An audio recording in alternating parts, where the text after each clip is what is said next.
What happens when a man who controls everything finally hears a heartbeat he can't plan for? When one hospital visit changes every decision that comes after? Hello everyone. I hope you're having a wonderful day.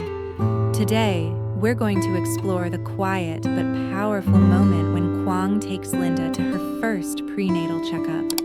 A single sound that turns fear into responsibility, love into choice, and changes their future forever. If you enjoy this story, don't forget to subscribe so you won't miss our next videos. Morning arrives quietly, without ceremony. The city is still half asleep, wrapped in a pale gray light that slips through the curtains like a held breath. Linda wakes before the alarm. She lies still, staring at the ceiling, listening to the faint hum of traffic far below. For a moment, she forgets where she is. Then reality settles back in, soft, heavy, unavoidable. Her hand drifts to her stomach, almost unconsciously, as if guided by something older than thought. There is nothing to see, nothing to feel that she can clearly name. And yet, something is there. Her fingers rest against the fabric of her shirt. She exhales slowly, unsure whether the tightness in her chest is fear or anticipation. Maybe both. Maybe neither. Maybe it's simply the weight of knowing that life, once it changes, never asks permission. Beside her, Quang sleeps on his back, one arm bent above his head, his breathing steady and deep. In sleep, he looks different, less guarded, less sharp. The lines of responsibility soften. The man who commands rooms and construction sites becomes just a man again. Linda turns her head to look at him. She wonders how much he knows already. She wonders how much he's pretending not to. Carefully, she slips out of bed and moves toward the window. The city stretches out beneath her. Steel, glass, unfinished towers reaching toward a future that never waits. She presses her forehead lightly against the cool glass. This wasn't in the plan. Her mind runs through the familiar list. Schedules, timelines, expectations. She thinks of Quang's projects, the pressure he carries, the eyes always watching him. She thinks of her own life, how carefully she's built it, piece by piece, learning to rely on herself. And now, this. The sound of movement behind her pulls her back. Quang is awake. He sits up slowly, rubbing his face, eyes adjusting to the light. He watches her without speaking, as if sensing that words might break something fragile. "You're up early," he says finally, his voice low, still rough with sleep. Linda doesn't turn around right away. "I couldn't sleep." There's a pause. Not uncomfortable, just weighted. Quang swings his legs over the side of the bed. He doesn't ask why. He never does. Not right away. Instead, he stands, crosses the room, and stops a short distance behind her. For a moment, neither of them speaks. Then he says, gently, "We should go today." Linda's breath catches. She turns to face him. "Go where?" He meets her eyes. There's no hesitation in his expression, no confusion, only quiet certainty. "The clinic," he says. "We'll get it checked." She searches his face, looking for doubt, for fear, for anything that might give her permission to panic. But Quang is steady, grounded, as if he's already made the decision somewhere deep inside and simply brought it to the surface. What if... Her voice trails off. She swallows. What if it's not the right time? He steps closer. Then we'll know. And if it is, then we'll still know, he replies. It's not an answer. Not really, but it's enough. The drive to the clinic is quiet. The city wakes up around them. Vendors setting up stalls, motorcycles weaving through traffic, horns sounding like impatient birds. Inside the car, the world feels smaller, contained. Quang keeps one hand on the wheel. The other rests near the center console, close enough that Linda could reach it if she wanted to. She notices this. He's giving her space without leaving her alone. She watches the road pass by, her reflection faint in the window. Her thoughts drift, unanchored. "I'm scared," she says suddenly. Quang doesn't look away from the road. "I know. I don't even know what I'm scared of. That's normal." She lets out a short, humorless laugh. "Since when are you an expert in this?" "I'm not," he says. Then, after a beat, "But I know fear. And I know you." That makes her turn toward him. His expression is serious, focused, but there's something else there too. Something quieter, something that hasn't existed before. They arrive at the clinic sooner than she expects. The building is modern, clean, unassuming. Inside, the air smells faintly of antiseptic and something softer. Maybe baby powder, maybe imagination. The waiting area is calm, filled with muted colors and low voices. Linda steps slow as they enter. This is real now. Quang checks in at the desk with efficiency born of habit, but his eyes flick back to Linda more than once, as if to make sure she hasn't disappeared. When they sit down, he chooses a seat close to her, their shoulders almost touching. Almost. Across the room, a couple laughs quietly over a phone screen. Somewhere else, a woman cradles her belly, lost in her own world. Linda looks away quickly. Her hands tremble. Without a word, Quang reaches over and takes one of them. His grip is firm, warm, not possessive, just present. She doesn't pull away. Minutes stretch. Time becomes strange here, elastic and unforgiving. "What if something's wrong?" Linda whispers. Quang leans closer, lowering his voice. "Then we'll face it. Together." She nods, but her eyes shine with unshed tears. "I don't want to be a burden." That makes him turn fully toward her. "Linda," he says quietly, but there's steel beneath the softness. "You are not a burden. Don't ever put yourself there." She looks at him, truly looks at him, and for the first time, she believes he means it. A nurse calls her name. Linda freezes.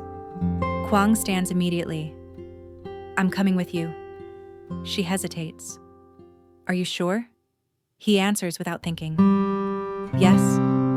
The examination room is softly lit. The equipment looks clinical, impersonal, but the nurse's voice is calm, practiced. Linda lies back on the bed, heart racing, while Quang stands beside her, unsure where to put his hands, his attention fixed entirely on her face. The doctor enters, speaks gently, explains the process. Linda listens, but the words blur together. All she can hear is her own heartbeat pounding in her ears. The moment comes faster than she expects. A sound fills the room.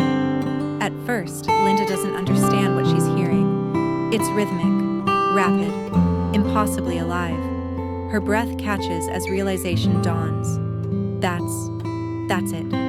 Her eyes widen. Tears spill before she can stop them. Quang stiffens beside her. "What is that?" he asks, his voice barely above a whisper. The doctor smiles. "That's the heartbeat." For a second, Quang doesn't move, doesn't speak. He just stands there, frozen, as if the world has tilted and he's trying to find his balance. Then he exhales.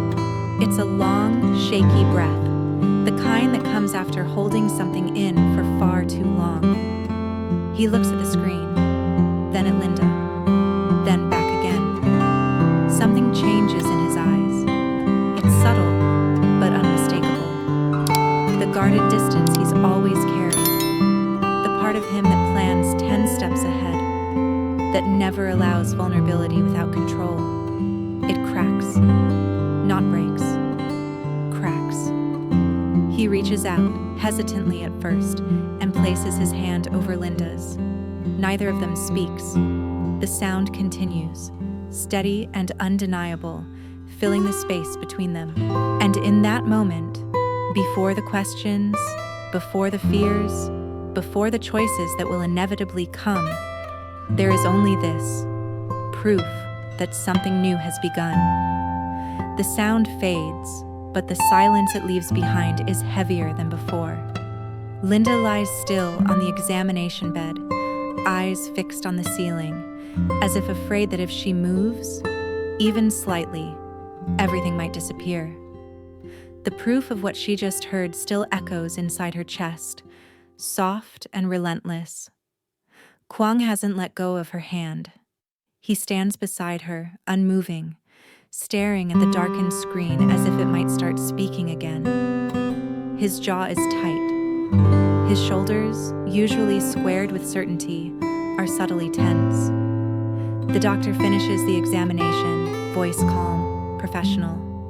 "Everything looks normal for this stage," she says. "But there are a few things we'll need to monitor closely." Linda's heart skips. "Monitor? How?" The doctor explains, carefully chosen words, gentle warnings, no panic, stress levels, rest, caution, nothing dramatic, nothing dismissible either. Linda nods, absorbing it all, but a familiar guilt begins to bloom in her chest. The unspoken fear returns, sharper now. What if my body isn't enough? Quang listens without interruption. He asks questions, clear, precise ones. Not the questions of a man overwhelmed, but of someone already adjusting his priorities, reorganizing the world in his head. When the doctor finishes, he thanks her, voice steady, too steady.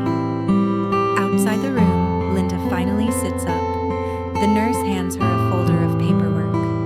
It feels heavier than paper should. They walk down the hallway in silence. Around them, life continues. Soft laughter, quiet footsteps, doors opening and closing. For everyone else, this is routine. For Linda, it feels like she's crossed an invisible line. In the elevator, the doors slide shut with a muted hum. The confined space amplifies everything. "I didn't expect it to feel like this," Linda says quietly. Quang looks at her. "Like what?" "So, final." He studies her face, then glances at the numbers changing above the door. "Nothing is final," he says. "But some things are real. There's a difference." She presses her lips together. "I'm afraid of slowing you down." That makes him turn fully toward her. "Linda," he says, low and controlled. "Nothing worth keeping is ever slowed by responsibility." She searches his eyes, looking for doubt. She finds none. The moment they step outside, Quang's phone vibrates. Once, twice. He doesn't look at it right away. Linda notices anyway. "You should check it," she says. He hesitates, then pulls the phone from his pocket. His expression shifts as he reads the message. A familiar tension returns, the weight of a world that constantly demands his attention. "What is it?" she asks. "An issue at the site," he answers. "Nothing urgent. It can wait." She gives him a small, disbelieving smile. "Since when does anything at your site wait?" He doesn't respond immediately. Instead, he locks the phone and slips it back into his pocket. "Since now," he says. They walk toward the car. Linda's steps slow. Her chest feels tight again, but for a different reason. "You don't have to do that," she says. "I don't want to be the reason." He stops walking. The city noise rushes in around them, but he seems to shut it all out as he turns to face her. "You are not a reason," he says firmly. "You are a part of my life. There's a difference." She blinks, caught off guard by the certainty in his voice. He opens the car door for her. The gesture is simple, almost old-fashioned, but it When he gets in beside her, the car feels different than it did this morning. Quieter, heavier, more intentional. As they drive, Linda watches his reflection in the windshield. His focus isn't just on the road anymore. It's split between where he's going and what he's carrying with him. "You're thinking," she says. "I'm planning. That sounds dangerous." A faint smile touches his lips. "Only if you're afraid of the future." She exhales. "I'm afraid of disappointing you." That makes him finally look at her. "Linda," he says softly, "you don't disappoint me. You challenge me. There's a difference." She looks away, eyes burning. They stop at a red light. Quang reaches out and rests his hand over her stomach. It's not dramatic, not rehearsed, just instinct. Linda freezes. His hand is warm, steady. Neither of them moves for a long second. Then she places her hand over his. The light turns green. They don't notice right away. Back at the apartment, the quiet feels different than it did this morning. The space seems smaller now, as if something unseen has claimed a presence there. Linda sets the paperwork down on the table. She stares at it, then away. "I don't know how to do this," she admits. Quang loosens his tie, sets his jacket aside. "No one does." "What if I fail?" "Then we adjust." She lets out a shaky breath. "You make it sound easy." "It's not," he says, "but it's possible." There's a knock on the door, or rather, the sound of his phone buzzing again. This time, he answers it. The voice on the other end is urgent. Something has gone wrong. A delay, a risk, a decision that needs to be made now. Quang listens. Linda watches his face change as the professional mask slides back into place. This is the man she knows. The leader, the problem solver, the one who never hesitates. When he hangs up, silence returns. "You should go," she says before he can speak. He looks at her. "This is your world," she continues. "I don't want you resenting me later." He walks toward her slowly. "I won't resent you," he says. "But I would regret leaving you alone right now." Her voice breaks. "You can't keep choosing me over everything." "I'm not," he says. "I'm choosing us." The word hangs in the air. Us. She closes her eyes, tears finally spilling free. Quang steps closer and gently pulls her into his arms. She rests her forehead against his chest, listening, not to a heartbeat from a machine, but to his. Strong, human, present. "I'm scared," she whispers. "I know," he replies, one hand resting on her back, the other settling over her stomach again. "So am I." She looks up at him. "Then why do you look so calm?" He exhales slowly. "'Cause fear doesn't mean we stop. It means we pay attention." They stand there, holding each other, while outside the city continues to move. Projects advancing, deadlines approaching, lives unfolding without pause. Inside, something has shifted. This isn't the end of freedom. It's the beginning of responsibility. And neither of them is walking away. The camera lingers on Quang's hand over Linda's stomach. No dialogue, just the quiet certainty of a choice made, not with words, but with presence. Cậu cháu ra nương mía. Dưới nắng sớm, bà vừa chặt mía vừa kể chuyện ngày xưa. Dậy chặt 3 hoặc 4 khúc cho đẹp để bán được giá. Đồng mía cao dần, 45 đồng trở thành hy vọng cho phiên chợ. Một cây mía đổ bất ngờ khiến cả nhóm kêu, rồi cười xòa vì kịp đỡ nhau. Chiều xuống Linda buồn bã vì con rúi của mình đã biến mất. Nghi có kẻ trộm rình quanh nhà. CEO Quang ghé đến lắng nghe và trấn an sự và tự sửa chiếc camera cũ trong kho, kéo dây lắp trước sân nhà để bảo vệ cô. Đêm đến, Linda nấu cơm nếp cẩm mời anh ở lại ăn. Hai người trò chuyện lòng ấm lại. Qua Quang kể áp lực công ty, camera nháy sáng, bóng lạ thoáng qua và không biết Linda có sống sót qua được đêm nay không. Mọi người nếu nếu thấy video hay hãy cho mình một like, một subscribe. Cảm ơn mọi người nhé.